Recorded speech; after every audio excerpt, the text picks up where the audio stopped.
remember when you weren't there, when I didn't care for anyone but you.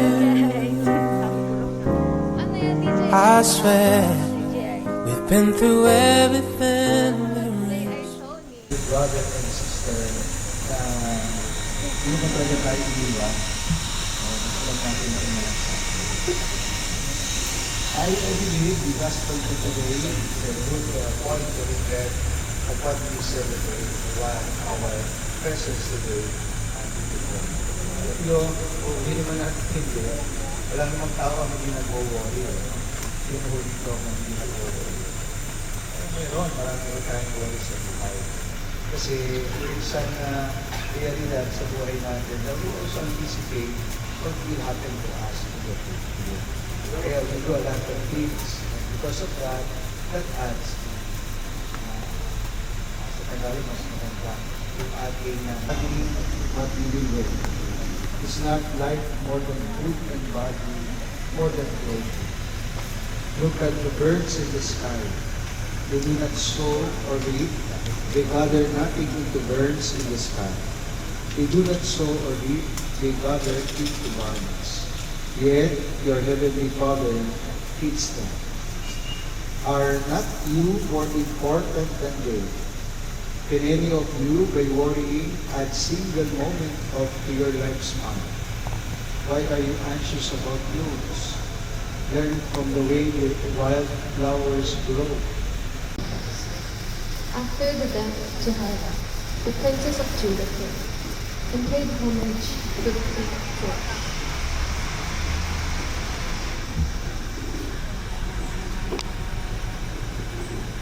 And the king then listened. They forsook the temple of the Lord, the God of their fathers, and began to serve the sacred poles and the idols. And because of this crime, wrath came on Judah and Jerusalem. Although prophets were sent to them to convert them to the Lord, the people would not listen to their warnings. Then the Spirit of God possessed Zechariah, son of Jehoiada the priest. He took his stand above the people and said to them, God says, why are you transgressing the Lord's commands? So that you cannot prosper? Because you have abandoned the Lord, he has abandoned you. But they conspired against him, and at the king's order they stoned him to death at the court of the Lord's court. Thus, King Joram was unmindful of the devotion shown by Jehoiada, Zechariah's father, and slew the son. Then as Zechariah was dying, he said, may the Lord respond. Rather, I will be singing my Lord for my faith. Rather, I will be singing my covenant for you, and my covenant with you stands still. I will make his prosperity endure forever, and his praise as the days of heaven. With God, rather, I will be singing my love for my Lord.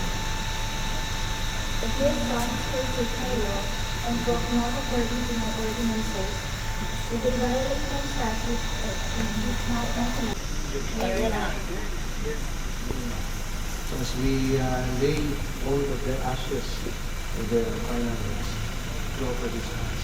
In the name of the Father, and of the Son, and of the Holy Spirit. The grace of our Lord Jesus Christ, and the love of God, and the communion of the Holy Spirit be with you. May the brothers and sisters, let us acknowledge our sins, and so prepare ourselves to celebrate the sacred mysteries. Together, I confess, Almighty God, and you, my brothers and sisters, that I have greatly sinned in my thoughts and in my words, in what I have done and in what I have failed to do. Through my fault, through my most grievous fault. Therefore I ask the Blessed Mary, ever Virgin, all the angels and saints, and you, my brothers and sisters, to pray for me to the Lord our God. May Almighty God have mercy on us, forgive us our sins, and bring us to everlasting life. Christ has told us that we can call God our Father, So with firm hope we bring our petitions before Him. Let our response be, Lord, hear our prayer. Lord, hear our prayer. At church, we raise the invitation of tirelessly to search for God's will. Let us pray to God. Lord, hear our prayer. That we may realize the beneficial care and outreach to the poor and the needy. Let us pray to God. Lord, hear our prayer. That we may live in complete submission to the will of God and never submit to the regulations of the natural glory of God. Let us pray to the Lord. Lord, hear our prayer. Let us take an experience.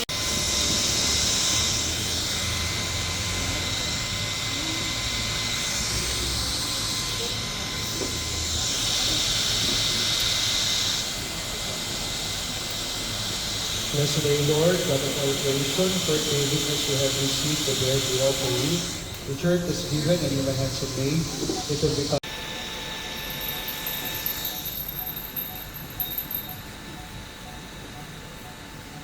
In a similar way, when supper was ended, he took the chalice, and once more giving thanks, he gave it to his disciples, saying, Take this, all of you, and drink from it, for this is the chalice of my blood, the blood of the new and eternal covenant, which will be poured out for you and for many, for the forgiveness of sins.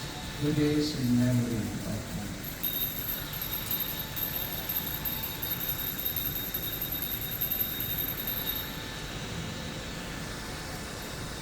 The mystery of faith. Christ is died, Christ.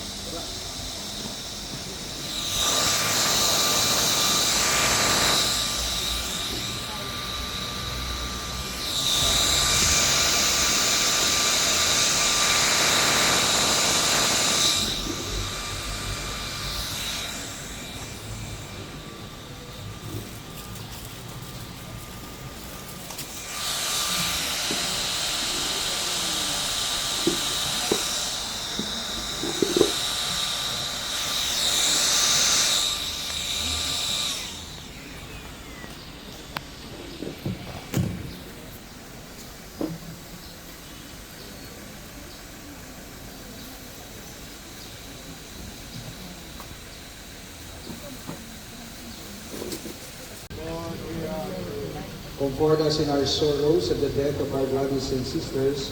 Let our faith be our consolation and eternal life our hope. We ask this in faith. Lord, listen to our prayers for our departed brothers and sisters as they always desire to do your holy will. So in your mercy, forgive whatever wrong they have done. By their Christian faith, they were united with you, with all your believing people.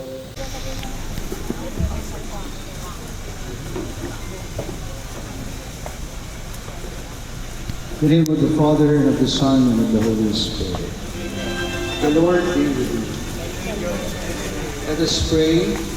Lord God, through your mercy, those who have lived in faith find eternal peace.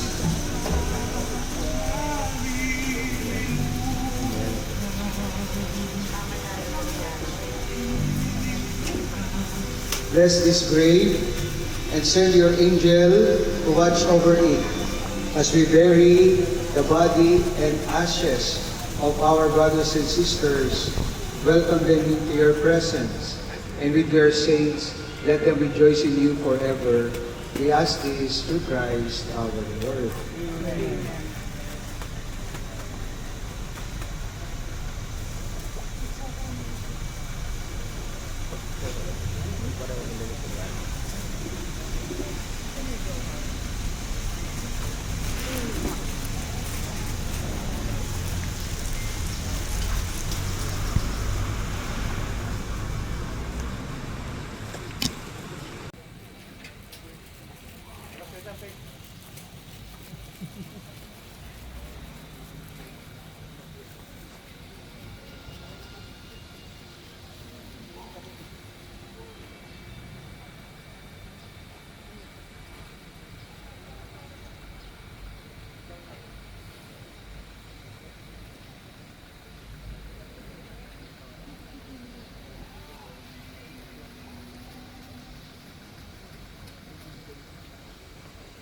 Lord be with you. With your Almighty spirit. God bless us all, the Father, the Son, and the Holy Spirit. Morning. Morning, Father. Salamat sa Diyos.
Wait lang, wait.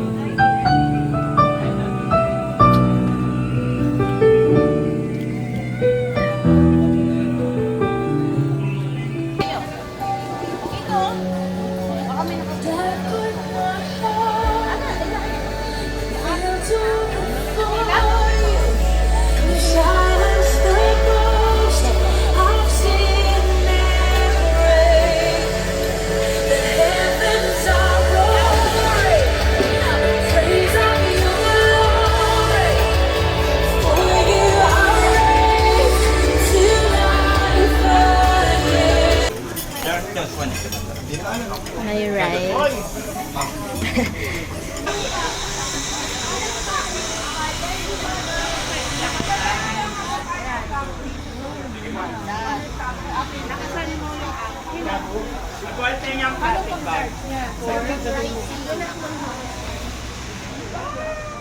Doggy battles!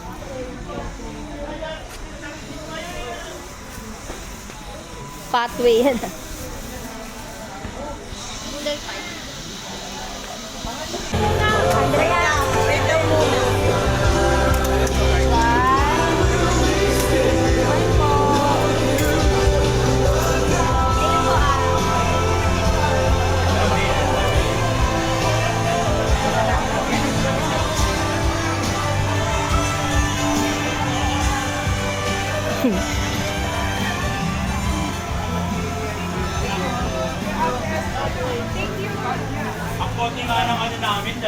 Hello po. Video po. Opo. Ano po, video. Tapos iaano ko na lang, pwedeng i-screenshot.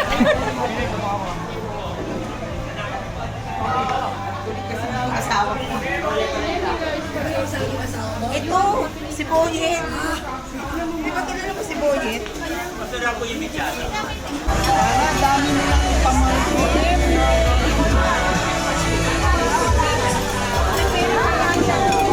Hello po. Hello po. This is Primo. Hello po. Tinitignan ka niya. Say hi to the vlog. Hello po. Kaya pala naman ako naman. Nanay mo kasi. Tessie. Ongoing. Hindi na picture daw tayo. Sama ko muna to. Ano ito tatay mo? Tatay mo poker. Ayaw mo video ni Tata, pawis kasi. Okay. Dito muna, dito muna. One. Yan.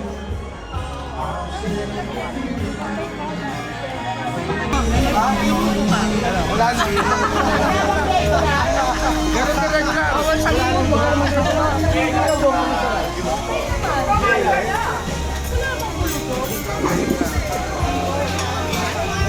Kaya na tayo. Ano?